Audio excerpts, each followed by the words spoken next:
राष्ट्रीय शक्ति। जब हम अंतर्राष्ट्रीय राजनीति का अध्ययन करते हैं तो उसमें हमें राष्ट्र का केंद्र बिंदु क्या है उसको माना जाता है राष्ट्रीय शक्ति, और उसी आधार पर किसी भी देश की विदेश नीति का जो संचालन है वो राष्ट्र शक्ति के आधार पर ही किया जा सकता है। और अंतर्राष्ट्रीय राजनीति में मॉर्गेंथो एक ऐसा विद्वान हुआ है जिसने राष्ट्र शक्ति की परिभाषा हमारे सामने प्रस्तुत की है, और उन्होंने इसके संदर्भ में कहा भी है कि राष्ट्र शक्ति राष्ट्र की वह शक्ति है जिसके आधार पर कोई व्यक्ति इसे दूसरे राष्ट्रों के कार्यों, व्यवहारों और नीतियों पर प्रभाव तथा नियंत्रण रखने की चेष्टा करता है। और ये राष्ट्रों की वो क्षमता है, जो राष्ट्र शक्ति है वो क्षमता है जो किसी दूसरे देश की नीति को अपनी इच्छा अनुसार बदल सकती है। और राष्ट्र शक्ति में मूल रूप में एक सैनिक शक्ति निहित होती है। जैसे इसको हम वर्तमान संदर्भों में देखें तो चीन हमारे से ज्यादा ताकतवर है और वह हमारी सीमाओं के आसपास प्रभाव डाल रहा है क्योंकि वो सैनिक रूप से शक्तिशाली है। और जब कोई देश सैनिक रूप से शक्तिशाली होता है तो वह दूसरे देश की नीति को प्रभावित कर रहा है। और हमारे भारत की विदेश नीति अभी चीन के इर्द गिर्द घूम रही है। और वैसे भी यदि हम राष्ट्रों की क्षमताओं और राष्ट्र की शक्ति और इसके उसको देखें तो यह कुछ तत्वों पर निर्भर होती है। वह देश कितना बड़ा है, उसकी जनसंख्या क्या है, उसका धन बाहुल्य क्या है, उसके प्राकृतिक साधन क्या है, और विकसित औद्योगिक जो संस्थान है उसकी उर्वरता, उसकी सैनिक शक्ति, ये सारे मिलाकर एक राष्ट्र को ताकतवर बनाते हैं, एक राष्ट्र शक्ति का निर्माण करते हैं। और इसके संदर्भ में जो पहली बात है, इसके जो तत्वों को यदि देखें तो भूगोल सबसे ज्यादा प्रभावित करता है किसी देश की क्षमता को, किसी देश की शक्ति को। और इसके संदर्भ में नेपोलियन ने कहा भी है कि एक देश की विदेश नीति उसके भूगोल से निर्धारित होती है। भूगोल कैसा है, कितना है, कैसा, किस क्षेत्र है, और इसमें जो मुख्य तत्व है वो है क्षेत्रफल। वह कितना बड़ा है, वह जितना बड़ा देश होगा, जो छोटा देश है वह उससे ज्यादा प्रभावित होगा। और यदि कोई देश बहुत बड़ा देश है और उसके आसपास छोटे छोटे देश हैं तो निश्चित तौर पर वह उन देशों की विदेश नीतियों को वह प्रभावित कर सकता है, वह अपने आभा मंडल में उनको ले सकता है। दूसरी इसमें हम बात कर सकते हैं जलवायु की, कि किस देश की जलवायु क्या है, मौसमी परिस्थितियां क्या हैं, और गर्म और ठंडे जो देश हैं उनसे अलग समशीतोष्ण जो जलवायु होती है उन देशों का विकास भी तेजी से होता है। तीसरी होती है स्थलाकृति, उसकी टोपोग्राफी क्या है, वो सर्दी, गर्मी, वर्षा, तापमान आदि से प्रभावित भी होता है। और इसी में यदि हम आगे देखें तो उसकी लोकेशन क्या है। जिस देश की लोकेशन एक महत्वपूर्ण क्षेत्र में होती है, जैसे महासागरों के किनारे पर जो बसे हुए देश हैं उन देशों की क्षमताएं दूसरे देशों के मुकाबले ज्यादा है, क्योंकि जलीय परिवहन के साधन वहां उनको मिल रहे हैं। वो यदि कहीं किसी दूसरे देश की सीधी सीधी सीमाओं में नहीं आ रहे हैं तो वहां पर हमले भी कम हो रहे हैं। उसकी लोकेशन यदि ऐसी है, यदि वर्ल्ड वार को देखा जाए तो अमेरिका एक इसका उदाहरण है कि यूरोप की धरती पर जो वर्ल्ड वार हुआ, लड़ाइयां हुई, उससे अमेरिका छूता रहा और अमेरिका ने अपना विकास किया। और यूरोपीय देश आपस में जो एक दूसरे से सटे हुए थे उनकी सीमाएं जो उसके कारण वो उनका विनाश हुआ, या हम कह सकते हैं कि वहां पर जो स्थिति थी वो कमजोर हुई उनकी। और आज वह देश अमेरिका के मुकाबले बहुत पीछे रह गए। दूसरी जो बात है वो है प्राकृतिक संसाधन।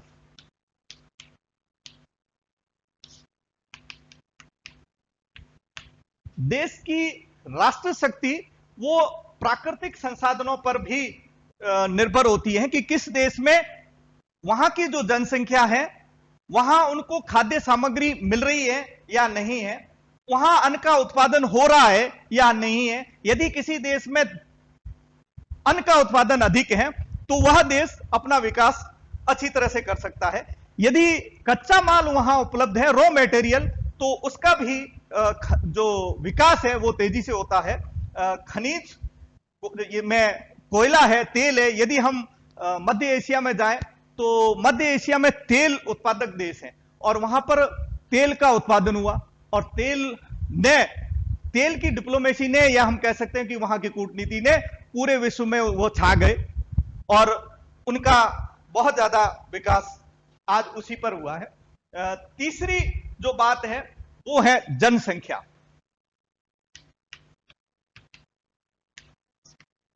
जो जनसंख्या है वह भी किसी देश की राष्ट्र शक्ति को प्रभावित करता। बड़ा देश, आज विश्व का सबसे बड़ा देश चीन, और चीन की जनसंख्या सबसे बड़ी और वहां उत्पादन बहुत अधिक, वहां का आर्थिक विकास दूसरे देशों के मुकाबले बहुत अधिक, क्योंकि वहां पर जो लोग हैं, काम करने वाले लोग हैं, उनकी संख्या अधिक है और संख्या अधिक है वहां उत्पादन भी अधिक होगा और उत्पादन अधिक होगा तो आज विश्व में उनकी मांग होती है तो वह अपना विकास भी तेजी से कर सकता है। चौथी जो बात है वो है तकनीक। आज सबसे बड़ा जो तकनीक, सब विश्व पूरा तकनीक से चलता है और विज्ञान का जो व्यवहारिक ज्ञान है वही तकनीक यदि लोगों के पास है। जिन देशों ने तकनीक अपना ली वो देश आगे बढ़ गए और जो देश तकनीक में पीछे रह गए उनका विकास भी नहीं हुआ, वो भी पीछे रह गए। और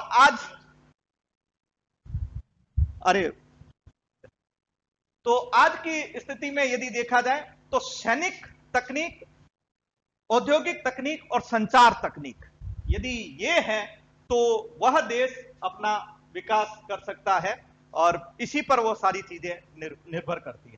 पांचवी बात है वो है विचारधारा।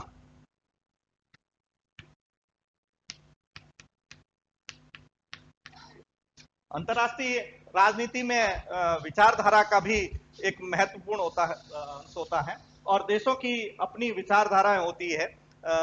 जो आजकल देखा जाए तो लोकतंत्र, आत्मनिर्णय और आर्थिक साम्राज्यवाद की ये जो विचारधाराएं हैं, पूंजीवाद और साम्यवाद की विचारधाराओं से प्रभावित जो देश हैं, यह भी किसी देश को प्रभावित करते, उसके विकास को प्रभावित करते हैं। और फिर आता है किसी देश का राष्ट्रीय चरित्र क्या है। यदि राष्ट्रीय चरित्र, वहां के लोग कैसे हैं, लोगों का कैरेक्टर, लोग देश के प्रति कितने देशभक्त हैं, देश के विकास में उनकी भूमिकाएं क्या होगी, नागरिक सामान्य जो है वो यदि देश के प्रति वफादार हैं तो वह देश भी आगे जाएगा। यदि जर्मनी जैसे यदि देखा जाए तो वहां पर श्रेष्ठ नागरिक है। जापान में जो लोग हैं वो देश के प्रति प्रेम करते हैं। इजराइल छोटा सा देश है लेकिन आज देखा जाए तो उसने पूरे विश्व में अपनी धाक जमा रखी है। वहां के लोगों का अपने देश के प्रति जो सच्चा प्रेम है वह बताता है। फिर है आपके राष्ट्रीय मनोबल।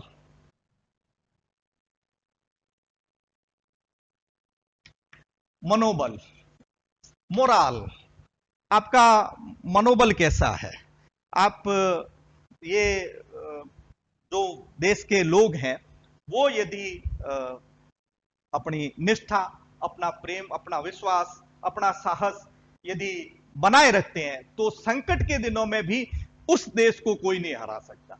यदि किसी देश के नागरिकों का मनोबल गिर गया तो वह देश निश्चित तौर पर एक प्रकार से वह अपने हथियार छोड़ देगा और किसी के भी आगे सरेंडर कर सकता है। फिर जो बात आ रही है वो आती है नेतृत्व, लीडरशिप। लीडरशिप भी, नेतृत्व भी इसमें अपनी बड़ी भूमिका अदा करता है, जिसमें देश का प्रधानमंत्री, देश का नेता, नेतृत्व कैसा है और वो देश को किस प्रकार से संचालित कर रहा है।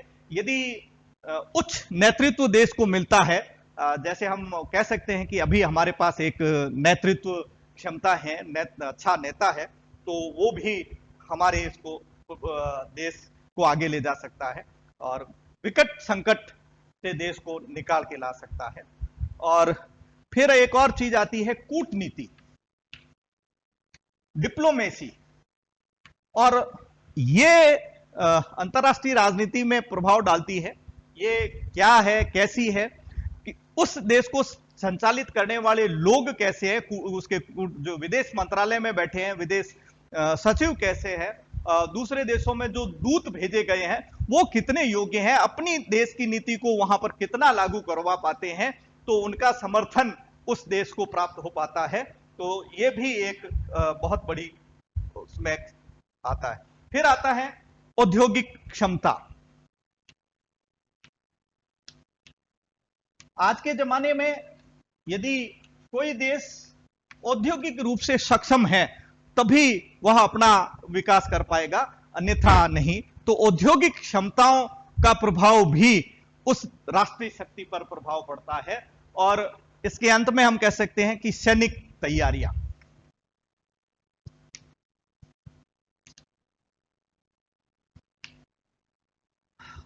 युद्ध को सेनाएं जीतती है और उस देश की सैनिक तैयारियां क्या है, उसके पास सॉरी आधुनिक हथियार है, जो नई तकनीक है या नहीं है। यदि नई तकनीक है, उसके सैनिक, उनकी ट्रेनिंग है, प्रॉपर ट्रेनिंग है, उस इलाके के हिसाब से वह लड़ सकते हैं।